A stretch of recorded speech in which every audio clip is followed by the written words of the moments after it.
In this video, we're going to show you how to use fill colors in an extended way. This covers both fill and the stroke. Stroke is simply the outline, as well as the arrangement of objects, because these two are related to each other. Firstly, let's say we've got an object like this, which does not have a fill in the actual shape. We can either double click here and choose a color, or you can actually fill this in with whatever color is selected there using this button. It's the comma button on your keyboard, and that fills that in. In order to flip that around, sometimes you don't have a color over there. Well, I just removed the color, and that's using this, or you can see the keyboard shortcut is the /. So I can remove that.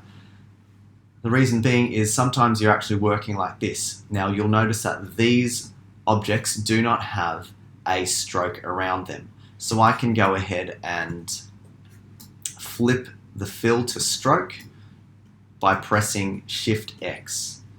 Holding Shift and pressing X will allow me to do that. I'll show you why this is useful in a future video, but for now, know that you can do that to see what is underneath an object.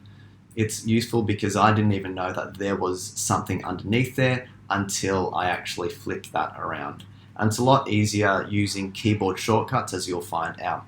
Sending things backwards, forwards, right to the back, right to the front, that's the arrangement of objects. And this is the way that Illustrator works. You might be forgiven for thinking that if I've got an object like this, that I perfectly contoured out the particular shape of what that is using my keyboard shortcuts and whatnot to create just this cavity over here. It'll be virtually impossible. I would spend so long trying to do that. Rather, having something on top obstructs the view, and it actually doesn't matter what it looks like underneath. Don't hear what I'm not saying. I'm not saying create messy files, but know that you can actually hide detail that you don't necessarily want to see in a work in progress manner by having something on the top of it. You can send things backward by pressing Control or Command square bracket pointing to the left hand side, or like with Illustrator, there's multiple ways you can do this. You can right click, arrange, and you can send it backward. It looked like nothing happened there because in a stack of things over here, this is sitting over there, this object is sitting over here. So if I try and make this go backward now, it's going to take a couple of times for this to go backward underneath it.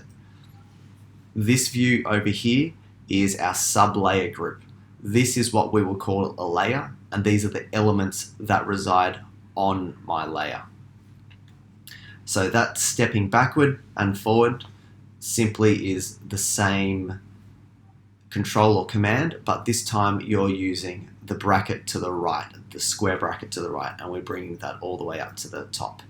To send it all the way to the back, you're just adding Shift in as well. So Control, Shift, square bracket pointing to the left, goes all the way to the back, Command, Shift, square bracket to the right, all the way to the front.